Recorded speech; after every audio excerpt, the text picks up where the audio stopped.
Good morning বন্ধুরা, তোমাদের সকলকে জানাই আমার চ্যানেলে স্বাগত। আশা করি তোমরা সকলে খুব ভালো আছো। আজকে হচ্ছে শনিবার, আজকেখান থেকেই ব্লগটা শুরু করলাম। ঘুম থেকে অনেকক্ষণ আগে উঠে পড়েছি, কিন্তু চা খাওয়া হয়নি এখনও। তো এখন চা করে খাবো। ওই ঘুম থেকে উঠে ফ্রেশ ট্রেশ হয়ে বিছানা পরিষ্কার করলাম। আর মা হচ্ছে দুই ঘরেরই বেডশিটগুলোকে আজকে ধুতে দিল। তো অনেক দিন ধরেই বলছিল যে ধোয়া হয় না, তো আজকে ধুতে দিল। মা ওগুলো করছে আর কি, বেডশিট ওঠাচ্ছে আর বালিশের কাভার ওগুলোকে খুললো। আর এখন আমি চা করব, চা করে তারপর দুজনে খাবো। তো তো চলো, তোমরা সারাদিন সাথে থাকো, দেখতে থাকো।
তো বন্ধুরা, আমাদের চা খাওয়া হয়ে গেছে, মা আর আমি চা খেলাম।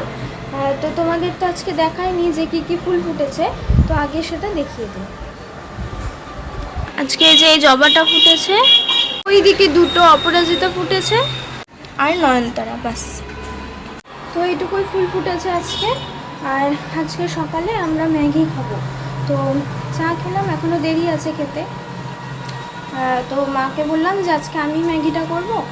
তো ওইদিকে মা রান্নার ডাল সেদ্ধ বসালো, আর সকালে ম্যাগি করবো যে ওটার জন্য আলু টালু কেটে দিচ্ছে আর কি। তো মা ওইদিকে রান্নাঘরে কাজ করছে, আমি ভাবলাম একটু এডিটটা করে নেই হাফ। তারপর সকালে, এখনই তো চা খেলাম, সকালের খাওয়ার ক্ষেত্রে তো দেরি আছে, তো পরে করে নেব।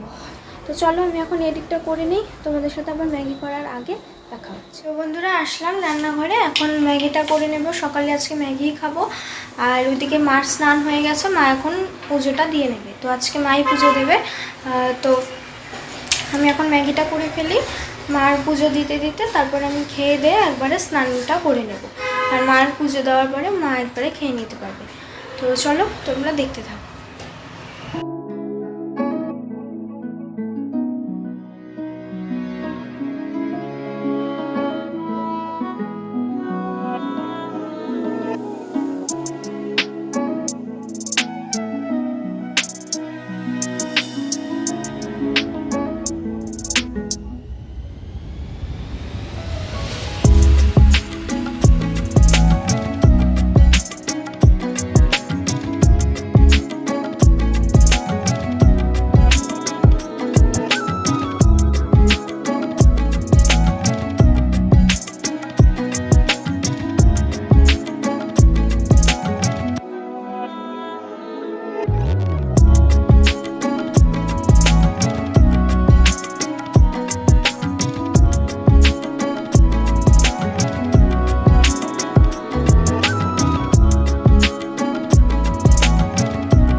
ব্রেকফাস্ট, মারও পুজো দেওয়া হয়ে গেছে, মা পুজো দিয়ে এসে খেলো আর আমারও খাওয়া হয়ে গেছে, দুজনে বসে একবারে খেয়ে নিলাম।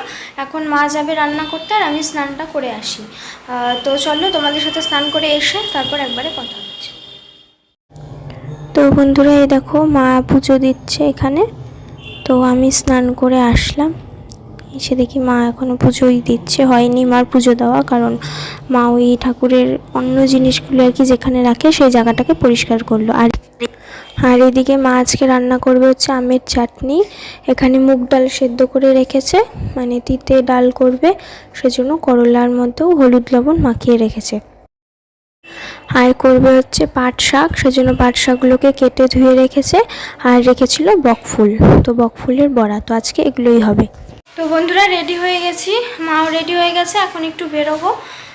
তো তোমাদের তো বললামই কোথায় যাব, তো চলো বের হই, তো তোমরা দেখতে থাকো।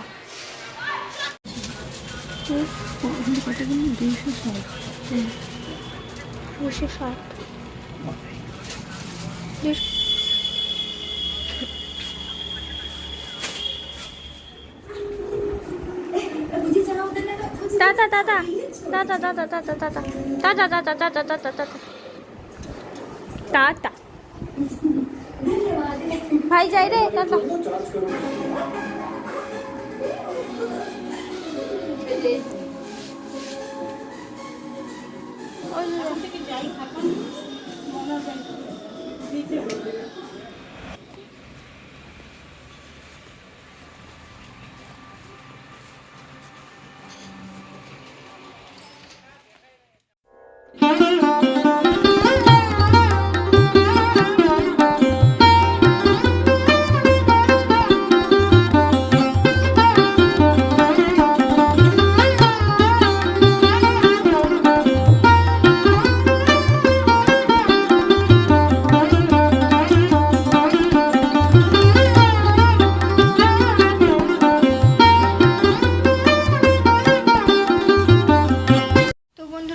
সাথে আমার লাস্ট কথা হয়েছিল ওই মনার বাড়িতে যাওয়ার আগে।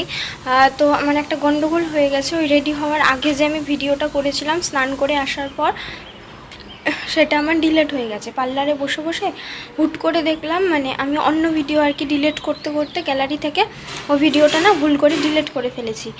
তো এখন আর কি করা যাবে, যাই হোক। তো বাড়ি থেকে বেরিয়ে প্রথমে একটু দোকান গেলাম, ওই সেতে চৌপতির ওইদিকে গিয়ে তারপরে এসে করলাম মনার বাড়িতে গেলাম, ওদিক দিয়ে মনার বাড়ি থেকে কুর্তিগুলোকে নিয়ে ওই যে খাপাতে দিয়েছিলাম যে ওগুলো তো হয়ে গেছে, ওগুলো নিয়ে আসলাম, নিয়ে ওই মনার বাড়ির থেকে দিদার বাড়িতে গেলাম।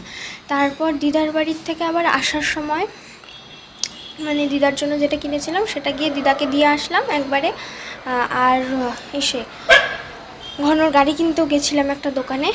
তো সব কিছু করে টোরে দিদা বাড়ির থেকে আসলাম হচ্ছে নিউটন দুর্গাবাড়িতে।